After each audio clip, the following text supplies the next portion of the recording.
Assalamualaikum warahmatullahi wabarakatuh.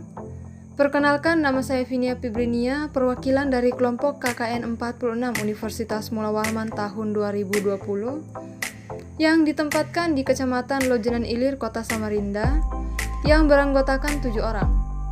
Yang pertama ada Muhammad Abdi Prayoga sebagai ketua, kedua ada Nadila Oktaviani sebagai sekretaris, ketiga ada Luki Setioningsih sebagai humas, keempat Robi Akbar sebagai humas, kelima Santi Rahmawati sebagai anggota dokumentasi dan publikasi, keenam ada Aida Rahmadani sebagai anggota dokumentasi dan publikasi, dan yang ketujuh ada saya sendiri Vinia Pibrinia sebagai anggota dokumentasi dan publikasi.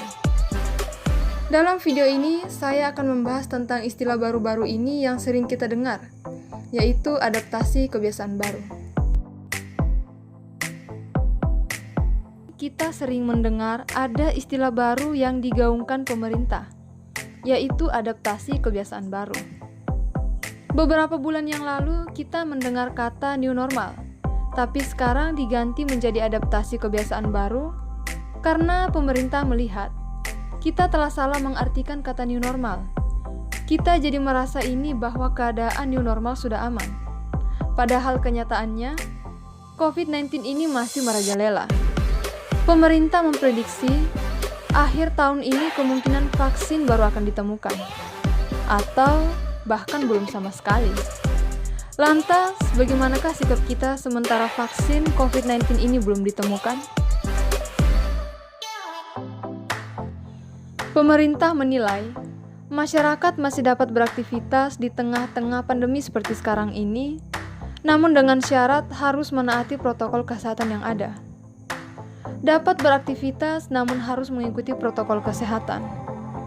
Dari kata kunci inilah muncul istilah adaptasi kebiasaan baru. Kebiasaan baru ini akan mempengaruhi gaya hidup dan perilaku kita akan berbeda dari sebelumnya. Lalu, apa saja kebiasaan-kebiasaan baru yang membuat kita dapat beraktivitas di tengah pandemi ini? Berikut ulasannya.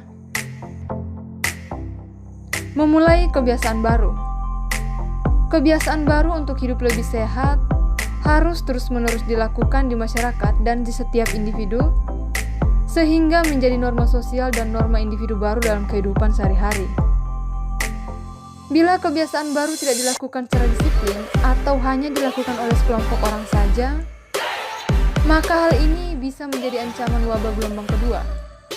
Kebiasaan lama yang sering dilakukan seperti bersalaman, cium tangan, berkerumun dan bergerombol, dan malas cuci tangan harus mulai ditinggalkan karena hal ini dapat mendukung penularan COVID-19.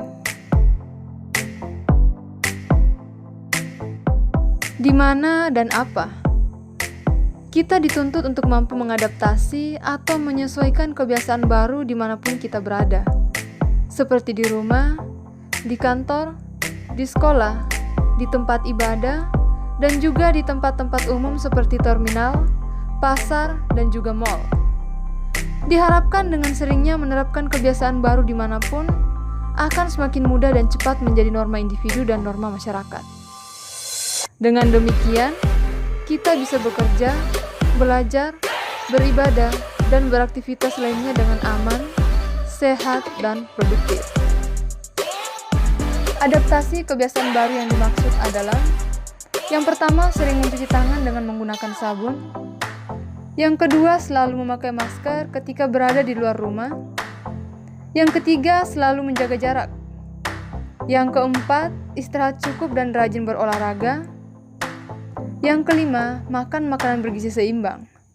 Inilah pesan kunci yang perlu dilakukan secara disiplin, baik secara individu maupun kolektif, agar tujuan yang dimaksud dapat tercapai. Cara mencuci tangan menurut WHO. Mencuci tangan agar bersih menghabiskan waktu sekitar 20-30 detik untuk mencegah infeksi virus, kuman, dan juga bakteri. Berikut langkah-langkahnya. Basahi tangan dan tuangkan atau oleskan produk sabun di telapak tangan. Tangkupkan kedua telapak tangan dan gosokkan produk sabun yang telah dituangkan. Letakkan telapak tangan kanan di atas punggung tangan kiri dengan jari yang terjalin dan ulangi untuk sebaliknya. Letakkan telapak tangan kanan ke telapak tangan kiri dengan jari saling terkait. Tangan kanan dan kiri saling menggenggam dan jari bertautan agar sabun mengenai kuku dan pangkal jari.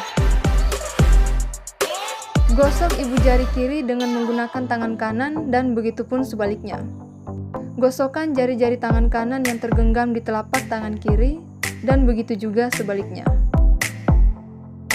Jika dalam kondisi tertentu tidak ada air dan sabun atau tidak dapat menggunakan air dan sabun untuk membersihkan tangan, solusi lainnya adalah gunakan hand sanitizer yang berbasis setidaknya 60% alkohol. Walau dapat membantu mengurangi jumlah kuman di tangan dengan cepat, hand sanitizer tidak dapat menghilangkan semua jenis kuman. Tidak seefektif saat mencuci tangan dengan menggunakan sabun. Cara memasang masker yang benar. Berikut panduan cara menggunakan masker yang tepat. Sebelum memasang masker, cucilah tangan Anda terlebih dahulu dengan menggunakan sabun dan air mengalir minimal 20 detik, atau bila tidak tersedia, gunakan cairan pembersih tangan minimal alkohol 60%. Yang kedua, pasang masker untuk menutupi mulut dan hidung dan pastikan tidak ada sela antara wajah dan masker. Yang ketiga, hindari menyentuh masker saat digunakan. Bila tersentuh, cuci tangan dengan menggunakan sabun dan air mengalir minimal 20 detik, atau bila tidak ada, gunakan cairan pembersih tangan minimal alkohol 60%. Yang keempat, ganti masker yang basah atau lembab dengan masker baru.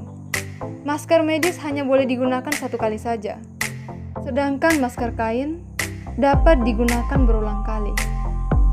Yang kelima, untuk membuka masker, lepaskan dari belakang. Jangan menyentuh bagian depan masker. Untuk masker satu kali pakai, buang segera di tempat sampah tertutup atau kantong plastik, dan untuk masker kain, segera cuci dengan deterjen.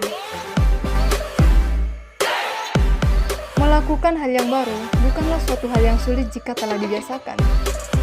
Maka dari itu, marilah kita untuk mempraktekkan dan menerapkan adaptasi kebiasaan baru ini dalam kehidupan kita sehari-hari.